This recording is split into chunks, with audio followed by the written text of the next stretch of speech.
মোদীৰ বিকশিত ভাৰতৰ নেপথ্যত মহৰ্ষি মনমোহনৰ যাদুৰ হাত 1991 চনত সিঙে দেখুৱা এক চমকে বিশ্বৰ অৰ্থনীতিত এতিয়াও বৰ্তি আছে ভাৰতে ইতিমধ্যে বিশ্বৰ পঞ্চম বৃহত্তম অৰ্থনীতিৰ খিতাপ লাভ কৰিছে। প্ৰধানমন্ত্ৰী নৰেন্দ্ৰ মোদী নিশ্চিত যে কেইবছৰমানৰ ভিতৰত ই তৃতীয় বৃহত্তম অৰ্থনীতি হিচাপে পৰিগণিত হ'ব আৰু ইয়াৰ সমগ্ৰ কৃতিত্ব মোদী চৰকাৰৰ। কিন্তু সঁচাকৈয়ে তেনেকুৱা নে? 1991 চনত ডক্টৰ মনমোহন সিঙৰ হাত ধৰি অৰ্থনৈতিক সংস্কাৰ নহলে ভাৰতৰ অৰ্থনীতি এই উচ্চতাত উপনীত হ'ব পাৰিলেহেঁতেন নে? ভাৰতৰ প্ৰাক্তন প্ৰধানমন্ত্ৰী মনমোহন সিঙৰ মৃত্যুৰ পিছত অৰ্থনৈতিক মহলৰ পৰাই উত্থাপন হৈছে এই প্ৰশ্ন। 90 দশকৰ আৰম্ভণিতে বিত্তমন্ত্ৰী হিচাপে ভাৰতক মুক্ত অৰ্থনীতিলৈ লৈ যোৱা তাৰ পিছত 2004 চনৰ পৰা 10 বছৰ ধৰি প্ৰধানমন্ত্ৰী হিচাপে একেৰাহে সংস্কাৰ কৰা ভাৰতৰ পতনশীল অৰ্থনীতিক ওপৰলৈ তুলি অনাৰ ৰূপকাৰ হিচাপে বাৰে বাৰে উচ্চাৰিত হৈছে দ্য ফেমাছ ব্লু টাৰ্বানৰ নাম। 2009 পৰা 2012 চনলৈকে কেন্দ্ৰৰ মুখ্য অৰ্থনৈতিক উপদেষ্টা হিচাপে কাৰ্যনিৰ্বাহ কৰিছিল কৌশিক বসুৱে। বিশ্ব বেংকৰ প্ৰাক্তন মুখ্য অৰ্থনীতিবিদজনে অনুভৱ কৰে যে মনমোহন সিঙৰ অদ্বিতীয় পৰিচয় তেওঁৰ ভদ্ৰতা আৰু বিনয় আৰু সেয়া তেওঁৰ চূড়ান্ত আত্মবিশ্বাসৰ পৰাই আহিছিল। কৌশিক বসুৱে বিশ্বাস কৰে যে মনমোহনৰ নাম কেৱল ভাৰতৰে নহয় বিশ্বৰ অন্যতম মহান ৰাজনীতিবিদ হিচাপে লিখা ৰ'ব। তেওঁৰ ভাষাত তীখৰ বুদ্ধিদীপ্ত ব্যক্তিত্ব, বিনয় আৰু আত্মবিশ্বাস এই তিনিটাৰ সংমিশ্ৰণ ৰাজনীতিত খুব কমেইহে দেখা যায়। তেওঁ 90 দশকৰ আৰম্ভণিতে ভাৰতৰ দুবন্ত অৰ্থনীতিলৈ গতি কঢ়িয়াই আনিছিল। সেই সময়ত তেওঁ যি প্ৰতিভা আৰু সৃষ্টিশীলতা দেখুৱাইছিল সেয়া ভাৰতৰ বাহিৰত আমেৰিকা আৰু ইউৰোপলৈকে বিয়পি পৰিছে। তেওঁৰ অৰ্থনৈতিক সংস্কাৰে এতিয়াও কৰ্পোৰেট নেতৃত্ব, বিজ্ঞান গৱেষণা আৰু নীতি নিৰ্ধাৰণত চাপ পেলাইছে।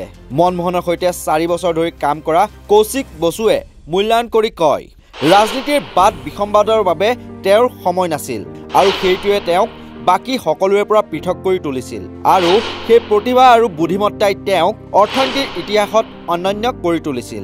90 দশকৰ আৰম্ভণিতে ভাৰতৰ বৈদেশিক মুদ্ৰাৰ মজুত একেবাৰে তললৈ নামিছিল। এই ক্ষেত্ৰত দেশৰ আমদানি নিৰ্ভৰশীলতা বৃদ্ধি পাইছে। সস্তীয়া তেল আৰু কেঁচামাল তেতিয়াৰ ছোভিয়েট ইউনিয়নৰ পৰা আহিছিল আৰু ছোভিয়েট ইউনিয়ন ভাৰতীয় সামগ্ৰীৰ বিশাল বজাৰ আছিল। ছোভিয়েট ইউনিয়নৰ সৈতে ঘনিষ্ঠ বাণিজ্যিক সম্পৰ্কৰ বাবে ভাৰতৰ আমদানি বাণিজ্যত আমেৰিকান ডলাৰৰ প্ৰয়োজনীয়তা বিশেষ গুৰুত্বপূৰ্ণ নাছিল। কিন্তু 1991 চনত ছোভিয়েট ইউনিয়নৰ পতনে এক অশান্ত পৰিস্থিতিৰ সৃষ্টি কৰিছিল, যিয়ে ভাৰতৰ আৰ্থিক অৱস্থা আৰু বেয়া কৰি তুলিছিল। এনে পৰিস্থিতিত কিছুমাহ পূৰ্বে বিত্তমন্ত্ৰীৰ দায়িত্ব লোৱা মনমোহনে সংসদত বাজেট দাখিল কৰিবলগীয়া হৈছিল। বিশাল ঋণৰ বোজাৰ সৈতে তেওঁৰ হাতত এটা ভাঙি পৰা অৰ্থনীতি পাইছিল। তেওঁ বিষয়টো জনসাধাৰণৰ পৰা লুকুৱাই ৰখা নাছিল। বাজেট ভাষণৰ আৰম্ভণিতে তেওঁ কয়, ভাৰতত মুদ্ৰাস্ফীতিৰ হাৰে 10% সীমা অতিক্ৰম কৰিছে আৰু ই সমাজৰ দৰিদ্ৰ শ্ৰেণীৰ বাবে সৰ্বাধিক সমস্যাৰ সৃষ্টি কৰিব। অৰ্থনীতিৰ দুৰ্দশা আৰু লুকুৱাব পৰা নাযায়। স্বাধীন ভাৰতে ইয়াৰ আগে এনে পৰিস্থিতিৰ সন্মুখীন হোৱা নাই। ইয়াৰ পিছতে 1991 চনত অৰ্থনৈতিক সংস্কাৰৰ ঘোষণা কৰে তেওঁ। মহৰ্ষি মনমোহনে অৰ্থনৈতিক উদাৰীকৰণ, ব্যক্তিগতকৰণ আৰু বজাৰভিত্তিক মুক্ত অৰ্থনীতিৰ পথত আগবাঢ়িছিল। তেওঁ স্পষ্টকৈ কৈছিল, ভাৰত সকলো দিশতে অত্যাধিক চৰকাৰ কেন্দ্ৰিকতা আমোলাতন্ত্ৰৰ পেছা অৰ্থনৈতিক সংকটৰ দিশে ঠেলি দিছে। এতিয়া বজাৰভিত্তিক অৰ্থনৈতিক নীতিয়ে দেশখন বচাব পাৰে। এফালে গুৰুত্বপূৰ্ণ খণ্ডসমূহত প্ৰত্যক্ষ বিদেশী বিনিয়োগ 51% পৰ্যন্ত বৃদ্ধি কৰিছিল, আনহাতে কেইবাটাও ৰাজহুৱা খণ্ডই ব্যক্তিগত বিনিয়োগৰ বাট মুকলি কৰি দিলে। মনমোহনে যুক্তি দিছিল যে পূৰ্বৰ চৰকাৰে প্ৰৱৰ্তন কৰা লাইচেন্স ৰাজে একচেটিয়া অধিকাৰ সৃষ্টি কৰি ভাৰতৰ অৰ্থনৈতিক বিকাশ স্তব্ধ কৰি আছে। সেই লাইচেন্স ৰাজ বন্ধ কৰি অধিক উৎপাদনকাৰী কোম্পানীক দেশৰ বজাৰত প্ৰৱেশৰ অনুমতি দিয়া হওক। ইয়াৰ ফলত উৎপাদন বৃদ্ধি পাব, প্ৰতিযোগিতাই দাম হ্ৰাস কৰিব, সামগ্ৰীৰ মানো উন্নত হ'ব। ব্যক্তিগত আৰু বিদেশী বিনিয়োগৰ বাবে ভাৰতীয় বজাৰ মুকলি কৰাৰ সন্দৰ্ভত মনমোহনে কম সমালোচনা শুনিবলগীয়া হোৱা নাছিল। কিন্তু তেওঁ বিশ্বাস কৰিছিল যে ৰাজীৱ গান্ধীয়ে বিচৰাৰ দৰেই 1991 চনৰ বাজেট আছিল কঠিন অথচ মানৱীয়।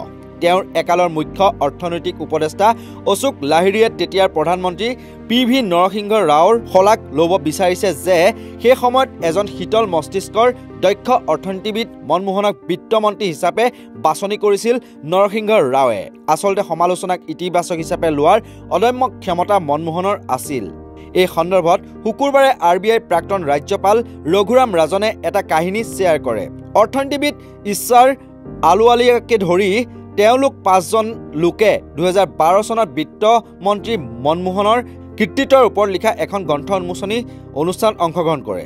যদিও আলুৱালিয়াৰ সৈতে মনমোহনৰ সম্পৰ্ক বন্ধুত্বপূৰ্ণ, তথাপিও পেনেলিষ্ট হিচাপে ভাষণ দিওঁতে তেওঁ বিত্তমন্ত্ৰী মনমোহনক প্ৰশংসা কৰে যদিও তেওঁৰ কেইবাটাও নীতিক সমালোচনাও কৰে। TN নিনান, চুব্বা ৰাও আৰু খুদ ৰাজনে আলুৱালিয়াক দেখি উৎসাহ পাই একে পথেই অনুসৰণ কৰে।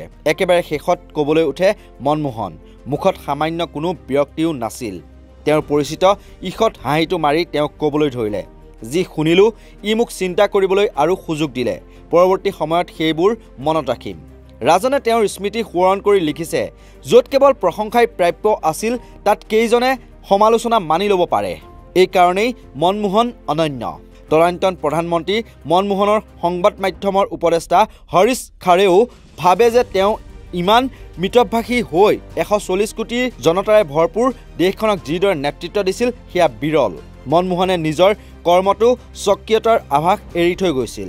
২০০৪ চনৰ পৰা ২০১৪ চনত মনমোহনৰ কাৰ্যকালৰ 10 বছৰত দেশৰ GDP ৬ পৰা ৭% ভিতৰতে আছিল।